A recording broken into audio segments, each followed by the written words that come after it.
What's going on, guys? This is Rob, and if you're enjoying the content that I'm uploading onto my channel, then feel free to subscribe, and you can also offer suggestions on topics and characters and storylines and whatnot that we can have discussions on later on in this channel.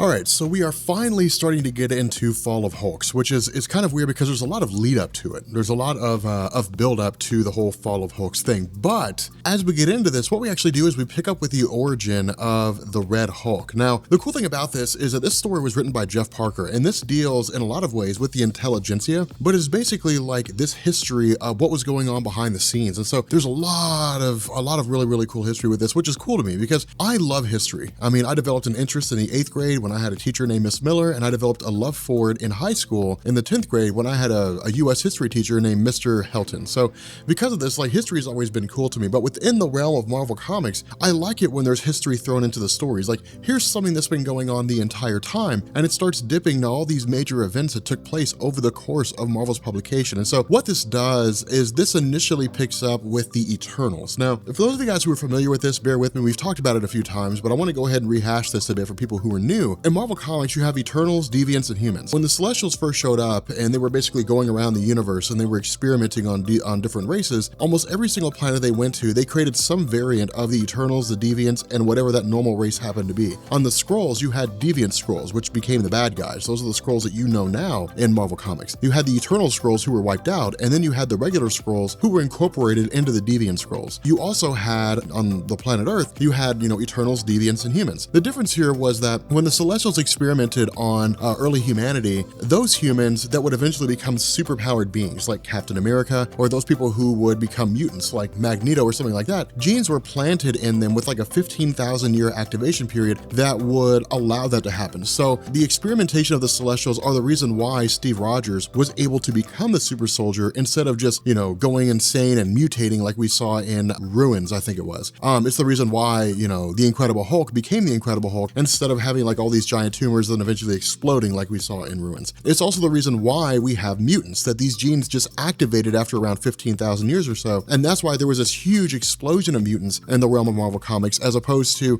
previous to the 20th century, the mid-20th century, there were just mutants every once in a while. The other half of this are the Eternals. The Eternals were basically humans that were modified to the point that they were almost perfect. They were viewed as angels in a lot of ways. They had superpowers, but instead of, caring about evolution and things like that, because they were effectively gods, all they cared about was expanding their own knowledge and exploring the stars. And that's why a lot of Eternals just kind of took off into space. That's where you get like Neil Gaiman's run of Eternals, where they're all in space and they're just looking at all these crazy things that are going on. Then you have the Deviants, and the Deviants were basically beings that existed in the subterranean realm. There's a whole great big huge history about them that we don't really need to go into in this. But for those of you guys who are curious, Thanos is a Deviant Eternal hybrid, meaning when the Deviants took off from Earth and went to the stars, some of them took up residence on Saturn's moon Titan. And because of the fact that the Eternals and Deviants stem from the same genome, which is base humans, Thanos is at his core an evolved human. It's basically what he is. He's a branch off of the human species. And so because of this, he's a Deviant Eternal hybrid. It's kind of a weird situation, but because of the fact that there were some Eternals that stayed here on Earth, they had basically hoarded all this knowledge from the history of the Earth itself and basically put it all in a place or kind of stationed it around a place that was called the Library of Alexandria. Now, the kicker about all this was that the Eternals only had a part of this knowledge. Other parts were just kind of scattered throughout the world, and that's what this is. That's what Jeff Parker's doing. It's literally this historical campaign by the Intelligencia to travel to all these different locations and recreate the Library of Alexandria. So their first stop is basically Olympia. Now, once they get there, of course, there are a few Eternals here, some that we basically know, but what the Intelligencia did as they were led by Leader, of course, you also had Thinker, you had Egghead, you had a few others here and there, Wizard, one of the most notable Fantastic Four villains. What they had done is they had basically manipulated time itself, so they were basically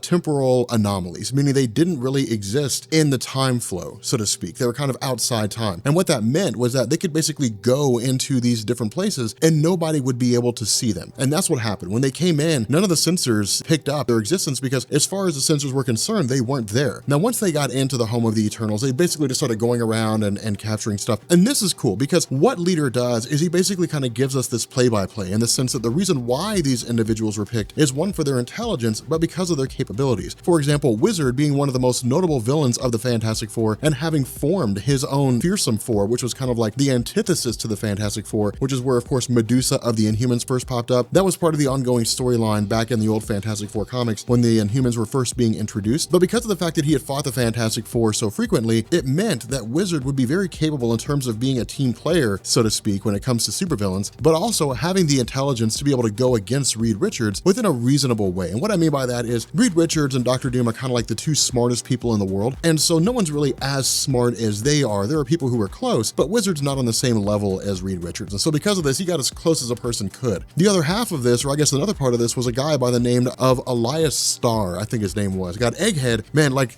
I will say, Jeff Parker's reaching back into the realm of obscurity with Egghead. But Egghead was also another wildly intelligent person. This is really what Leader did. He basically said, here are the reasons why we grabbed these guys. Egghead went against the Avengers. He captured Hank Pym, forced him to do his bidding for a time. Mad Thinker was really good at creating inventions. He fought the Fantastic Four for a little while. Now, the reason why you're seeing so much Fantastic Four here, and I want to touch on this since we're kind of delving into a bit of history, the reason why you're seeing the Fantastic Four is back in the early days of Marvel Comics, the Fantastic Four were the team. I mean, it was Marvel's answer to the Justice League of America. And so Marvel basically said, here's the Fantastic Four. If we're going to introduce new people like Black Panther, if we have teams that are already struggling and we want to make them more popular, like the original Stan Lee, Jack Kirby X-Men, or if we want to introduce new teams like the Inhumans, we're going to throw them into Fantastic Four comics. Because back in the early 1960s, you were reading Spider-Man or Fantastic Four. This is before like a lot of the other heroes came onto the scene, but that's basically what you were reading. Now, as Iron Man was introduced, as Captain America came back, as the Avengers formed, the content began to grow by leaps and bounds, and so there was a lot of variety there. And what used to be the idea of debuting new teams and people in the Fantastic Four gave way to things like Marvel Premiere. And so Marvel wasn't showing people new teams and stuff in the Fantastic Four anymore. They had their own line of publications for it. You had like Marvel 2-in-1 and different things like that. And so because of that, the Fantastic Four basically lost their purpose. That's one of the reasons why they stopped being popular over the years, is because no one really had a reason to read them anymore. When you had Chris Claremont's 17-year run of the X-Men, it overshadowed the Avengers, the Fantastic Four, Black Panther, the Inhumans, a whole 9 yards. No one could stand up to the popularity of the X-Men. And so because of that, the adventures, spacefaring escapades of the Fantastic Four were cool, but no one was reading them unless Galactus and the Silver Surfer were showing up. And so because of that, you know, this is kind of giving us a little bit of history there in terms of, you know, the Marvel Universe, how characters and teams have grown and progressed. But what we also learn is that the Intelligencia isn't just running around and grabbing, you know, these books and these tidbits of knowledge to reform this Library of Alexandria and then just dropping it off in a shack somewhere. Instead, what they're doing is they're actually taking it to the home of Victor Von Doom, taking it to Latveria. Now, this is the best place to take it. And the reason why is because Dr. Doom is almost unrivaled. I mean, one, he's considered a sovereign nation because Latveria is its own place, but also because of the fact that Dr. Doom is so powerful. Most people know better than to just come knocking on Dr. Doom's door starting trouble. That's a terrible idea because it'll usually lead into your own destruction. And in fact, when we get more into the Fall of Hulks, we'll actually see a point where Dr. Doom beats the hell out of the Incredible Hulk. It's amazing. He actually goes against the Incredible Hulk's son too. I'm going to title that video, The Incredible Hulk and His Son versus Dr. Doom. Like, it's a really cool thing. But the idea here is that Dr. Doom's intelligence, his resources, Doombots, his ability to deceive people, his magic, so on and so forth, he's a very solid place to put things in. And so because of this, it's really just this campaign where they continue to go out and grab these different resources. The problem with this is that, as the leader tells us, each of these own villains had their own campaigns that they were trying to implement, because while they came together as a greater whole, they couldn't divert all their resources. And so while they were doing their own thing, there were setbacks. For example, there was an instance where Egghead was basically killed. He was destroyed due to his own ambitions. And so because of that, they had to find a way to replace him. And so what the leader did is he went out and he grabbed Modok. Now, Modok's a character that we've almost never talked about on my channel. And the reason why is because we've never really had a reason to. There's never been a reason for me to do Modok. And I have a hard time believing that if I did a video called Modok Explained, that anybody would really care. There'd be a few fans that would care here and there. But for me, I always figured Modok would be a character best left to tying into a discussion like this. So Modok has his origin in really in advanced idea mechanics. And advanced idea mechanics is tied into Hydra directly but indirectly. And what I mean here is that when Baron von Strucker served as part of Nazi Germany under Adolf Hitler, he was basically sent to Japan to create an alliance between the Hand and the Nazi Party that ultimately gave way to Hydra. What Baron von Strucker then turned around and did is he said, okay, because of the fact that Hitler's probably going to fail, because of the fact that I don't really view his ambitions with absolute loyalty, he turned around and he had Hydra splinter off into its own group that was composed of individuals focusing almost exclusively exclusively on technology as a means to take over the world. That became AIM, Advanced Idea Mechanics. Now, what Advanced Idea Mechanics wanted to do was basically, create a cosmic cube. But the issue with this is that the calculations for creating a cube in order to contain the energy that comes out of the realm of the Beyonders, not to mention all the other technological campaigns they wanted, couldn't be done by conventional means. And so what they did is they went to a guy named George Tarleton, I think his name is, and they basically said, we're going to use you as an experiment. We're going to see what happens when we basically turn someone into a living computer. And that's what they did. The issue with this is that Tarleton's ambition got the best. And so because of the fact that he had all this psychic energy, because he was so powerful, he literally obliterated his captors and then just kind of, took over AIM. And that's where things are at the moment, at least in this particular story. But that's sort of a quick, ad hoc history of Modok within the realm of, Marvel Comics. But the idea here is that bringing him on board would allow them the ability to calculate things that they wouldn't normally do. Their intelligence is great, but Modok is effectively a living computer. And so he can literally run scenarios while they're out in the field and, call audible, say, hey, you guys were going to do this, but you need to do this instead. Now, the other half of this is that Jeff Parker does a really good job of tying into existing concepts in Marvel Comics. And what I mean here is the Intelligencia come to the realization that some components of the Library of Alexandria are being held within Wakanda itself. And so once they travel there, Jeff Parker says, hey, it's not a cakewalk. Yes, Wakanda is being overseen by Black Panther, but yes, most of its inhabitants are not wildly intelligent or technologically advanced, although Wakanda itself is advanced. What he says is vibranium, because of the fact that it deals exclusively with energy manipulation, effectively creates mutations essentially in the people that reside in Wakanda, one of whom is able to see the Intelligencia as they're walking through. Now, because of the fact that they're able to see the Intelligencia, Modok uses his powers to essentially create a heart attack. Now, there was really no choice here.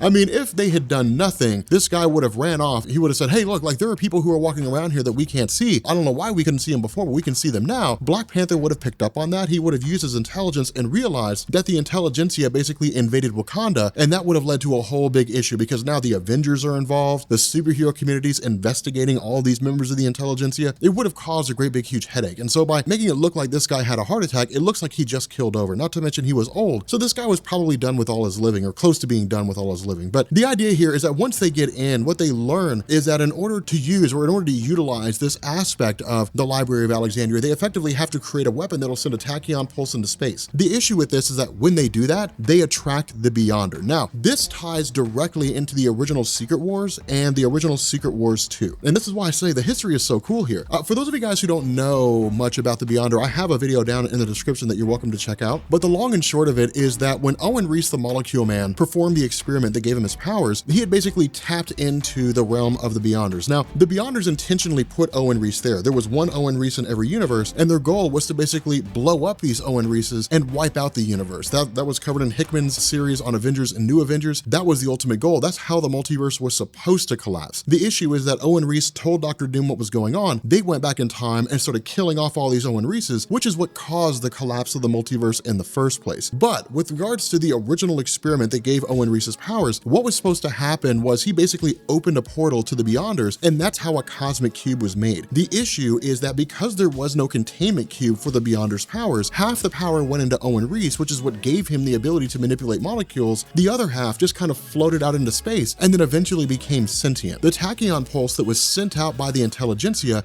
drew the attention of the Beyonder, and that's what started the original Secret Wars when the Beyonder said, I wonder what all this is with good and evil and that kind of thing. And so that led to Secret Wars, and then it drew the Beyonder to Earth, which is when Secret Wars 2 happened. So again, that's why I say there's so much history there. Not only that, after the original Secret Wars event, when Peter Parker ended up coming back to Earth with the Venom symbiote, once the Venom symbiote was cast off, and I'm pretty sure this is the timeline on it, once the Venom symbiote was cast off by Peter Parker, effectively defeated when it took over Eddie Brock in their first battle, the Intelligencia got a hold of it, and they essentially kind of let it loose and do its own thing and sort of go crazy. It's kind of a weird situation. Jeff Parker's not really clear on where that part lies in continuity, but again, it all just comes together super well. Now, another component of this is Betty Ross. Now, the reason this is going to be really important when we get into Fall of Hulks, and the reason why is because Betty Ross had previously died in Marvel Comics. In fact, what had been established was that her constant exposure to the Incredible Hulk, the gamma radiation, had basically poisoned her, and so she was going to die. In turn, the Abomination, of course, one of the most notable enemies of the Incredible Hulk, sped up the process, resulting in Betty Ross's death. What we learn is that the Intelligencia had basically taken her body and put her in stasis. They could have revived her at any point in time, but they said, we will hold her for later on. We'll hold her for some event further on. Now, Another instance here, another really cool thing here, is that Dr. Doom actually contacts the leader, and what he says is, yeah, I know your goal is to kill the Incredible Hulk. That's the one thing you've always wanted to do, but the Illuminati, as it's been formed by Charles Xavier and Reed Richards and all that kind of stuff, granted, this is after House of M, so Charles Xavier is still missing, but the Illuminati has basically come up with a plan to get rid of the Incredible Hulk. And this is where Planet Hulk comes into play, where the Hulk is shot into space, ends up on Sakaar, and that paves the way for the whole Planet Hulk event. What also happens is the leader, and this is why I love this so much, because it's all these events from Marvel Comics from the background, like from the backside of people who are basically on the outside looking in. You know, the leader sat down and said, if the Illuminati sent the Incredible Hulk to another planet, it's only a matter of time before he comes back. And when he does, he's gonna raise hell. But then he says, my focus had to shift from worrying about the Incredible Hulk to now worrying about the Superhuman Registration Act and Civil War. And so because of this, you know, he's just like, things are consistently going from bad to worse because the entire community is constantly screwing up. What he also says is that, again, the Incredible Hulk will return, so we have to be prepared for that. We have to find some way in order to turn that to our advantage. The issue with this is that once all these parts of the Library of Alexandria are collected and they're taken back to Latveria, to the realm of Dr. Doom, he turns against the Intelligencia. He basically, you know, rallies against them. Now, for those of you guys who followed my videos on Jonathan Hickman's Fantastic Four, or who were curious as to why it was that Victor Von Doom basically lost his intelligence, so to speak, the Fall of Hulks event essentially covers that. We'll get a little more into that in terms of why it is that Dr. Doom was not intelligent as we're used to. Fall of Hulks is the other side of that. So that's one of the reasons why I love this, is because it gives answers to a lot of questions that may have kind of been left hanging that we didn't simply have at that point in time. But because of the fact that Victor Von Doom turns against the Intelligencia, in truth, there was really nothing they could do here. You know, fight as hard as they can, try as they might. While I wouldn't say that Victor Von Doom has unlimited resources, the Intelligencia is struggling enough against Victor Von Doom's soldiers, not to mention his Doombots. If by the time they defeat all of them, they end up going against Victor Von Doom himself, they're going to be obliterated, because Dr. Doom's far more powerful than all of them, because remember, their power is intelligence. The most capable is Modok, but he's no match for Victor Von Doom. And so, you know, they have intelligence, but they don't have any real power to speak of, because if they did, they'd be using that to defeat the superheroes instead of just relying on their intelligence. And so, realizing the situation for what it is, leader basically just bails out. He's just like, okay, fine, I gotta go. I mean, this is all for naught. It's all basically come crumbling down. Victor Von Doom used us to gather the Library of Alexandria. Now that he has it, he's basically, you know, gonna keep it for his own uses, and there's really nothing we can do. And so because of this, you know, time progresses, time goes on, and eventually Modok comes back. And what Modok says is, you know, they were successfully able to fight off Doom. They were able to gather what was left of the Library of Alexandria before Doom came back and took it back again. But during his studies of these different forms of magic and these different resources they had originally intended to use for world domination, he learned that they can basically manipulate the satellites of the planet Earth in order to take over various energies, cosmic energy, I guess, you know, the power cosmic, gamma radiation, different things like that. And so what he says is, you were right about the Incredible Hulk. He's going to come back. And when he does, we need to have a plan. And so what Modok says is, I've modified the satellites, the Earth's defense satellites. And so what'll happen is, if the Incredible Hulk comes back, he's going to unleash hell. The heroes will have no choice but to depower him or to blast him using satellites. When that happens, it's going to serve two purposes. One, their goal is going to be successful in powering down the Incredible Hulk. But what's also going to happen is we're basically going to siphon off his energy. And when we do, we're going to create a Hulk of our own. And so the Intelligencia was operating behind the scenes during World War Hulk. When that event ended and Bruce Banner was fighting the Sentry to a standstill, and the satellites were used by Tony Stark to blast the Incredible Hulk, because it was done in a panic, because Stark didn't have time to analyze all the variables, because he didn't have time to make sure the satellites were working like they were supposed to, or make sure nobody messed with them, he basically just fired them off. And that allowed Modok to essentially copy the cosmic and gamma radiations of Bruce Banner, and then turn around and put those cosmic and gamma radiations into another being, which would eventually become the Red Hulk. The problem with this is we still don't know who the Red Hulk is. We still don't know who he is. But I love stories like this because there's so much history there. It's really cool. Like, I love that when they have a story. That's one of the reasons why I loved Blue Marvel. That's why I loved Kevin Graveau's The Legend of Blue Marvel, because it was as much history as it was a great story. It was really, really cool. But in any event, if you guys are new here to Comics Explained, make sure you hit the sub button to become part of the Rob Corps. If you guys enjoyed this video, make sure you drop a like, and yeah, I will catch you all later. Peace.